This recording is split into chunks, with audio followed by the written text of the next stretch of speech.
It came clear to me that the task of ending extinction for the Florida panther, and simply the ending extinction period, is not going to be an easy one. But I have come up with a strategy to help overcome this great obstacle. You see, extinction itself is invisible. It's not a real thing. So how do we take extinction and make it a visible, manageable project for us to break down and start to accomplish and overcome and get rid of?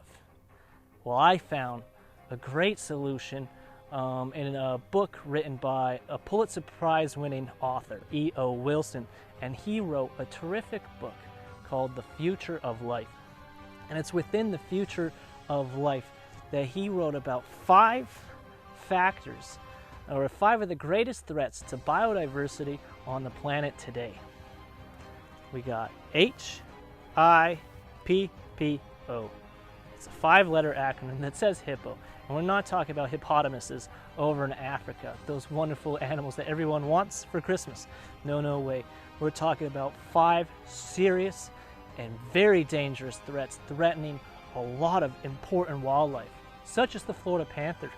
And of course, in the midst of a rainstorm, I found time to hide out in the tent and break it all down and come up with solutions for the future of our Florida panther.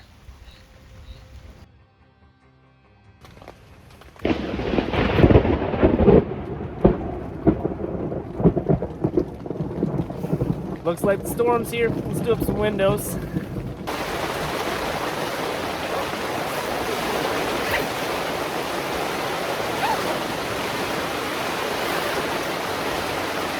Okay, let's begin. You know, it's hiding out in a tent like this that makes me feel like a cougar in his den, just hanging out. So, how can we arrange this problem of extinction for panthers into something manageable, something we can break down and create lists off of, and see what we can do? This is a new day. Past is the past, we're starting. We're going to start tackling that hippo. I'm talking about the hippo of extinction.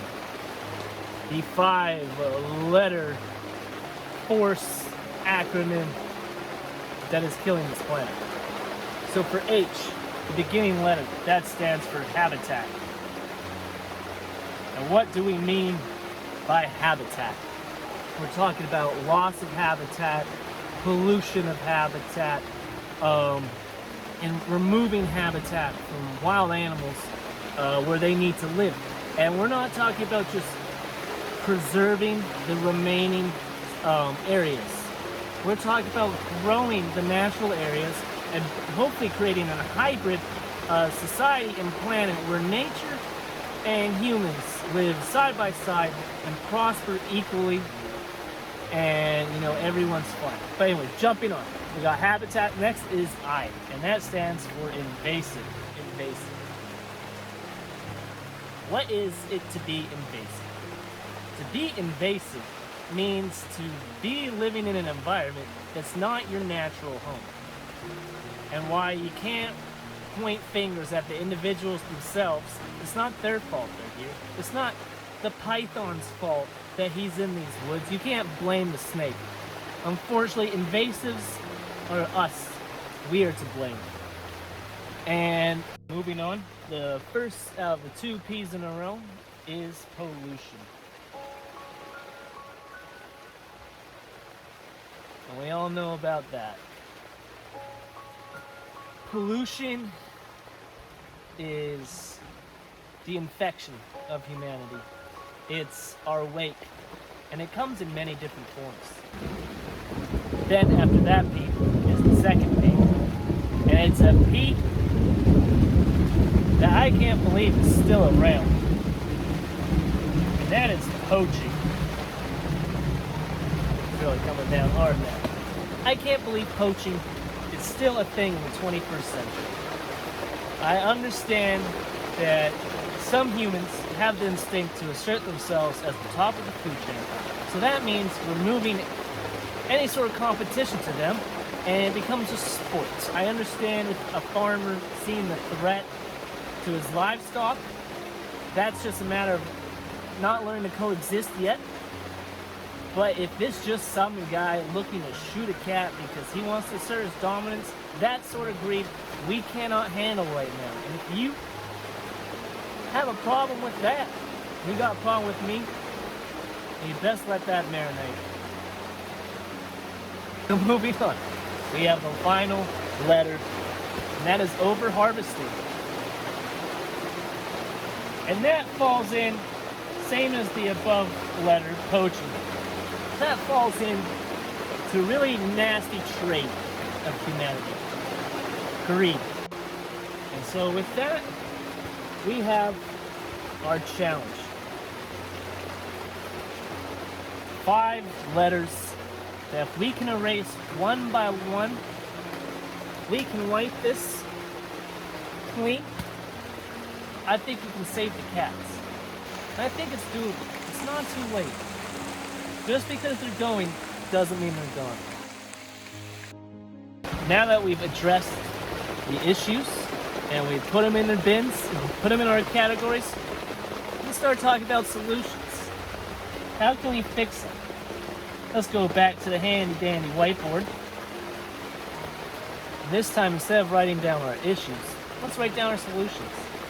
H, habitat. What can we do about the habitat? Well, we can preserve the existing habitat they still have. Panthers have had their range cut down to the most smallest percentile compared to their former range. They used to live from here, the southern tip of Florida, the corner of the swamp, from here all the way through Virginia, Tennessee, New England, Ontario, Canada. They were everywhere. They were the stuff of legends throughout so many states. Pioneers feared the lion of the woods, the catamount. But today, they've all but evaporated. So what can we do? Well, let's give them a strong foothold here. Let's give them somewhere to maintain their strength, but at a certain point, these cats are going to move. So there's no way these remaining preserves are ever going to be big enough for a comeback of this species unless we start giving some of this land we've taken back. That will make it easier for panthers to travel from here up to the top of Florida and then back to their native range. Let's give them room to grow. And let's move on to the next letter. I. What can we do to prevent invasive problems from further preventing the Panthers' comeback? We'll start. So, the first thing we can do to stopping the invasive problem is doing better with our pets. Second, we can work harder at getting the already invading critters out. And I'm talking about the pythons. We can work harder at getting the pythons out. Alright, let's move on to pollution. The problem of pollution is a titan working for extinction. But we can kill that titan. And we can fix this. What it's going to take takes us going out and picking up other people's trash. Some of us are going to have to work harder. And if I have to, for the benefit of a wild animal, not getting a plastic ring around its neck and dying, then I will. I'll do whatever I can. But why don't we work together? Let's start more beach cleanups. Let's start more trail cleanups. Let's give these natural places a cleanup that they deserve so that these wild animals have their house back without the threat of our trash killing them. Other things we can do is we can enforce as consumers that the large manufacturing companies do better about coming out with decomposable products. So even if it does wind up here where it's not supposed to be, it won't be around for long. We're already making great strides, but we can do better. Alright, so let's move on. Only 2 more to go. We can do this. This will be easy. And the second one is poaching. I don't want to talk about that. It makes me furious that this one's still on here, so we're just going to move on to over-harvesting. Over-harvesting, well, that's another easy fix. Come on. We just need to be a little bit better at the grocery store. We could be a little bit better about our consumption. We don't need as much as we do.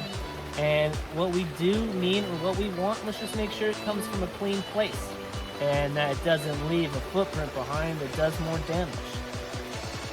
So, we have our 5 solutions, or our 5 problems. So HIPPO, HIPPO. If we can at least get 3 of these letters taken care of by ourselves, I think the cats will appreciate it, and we can keep them wild.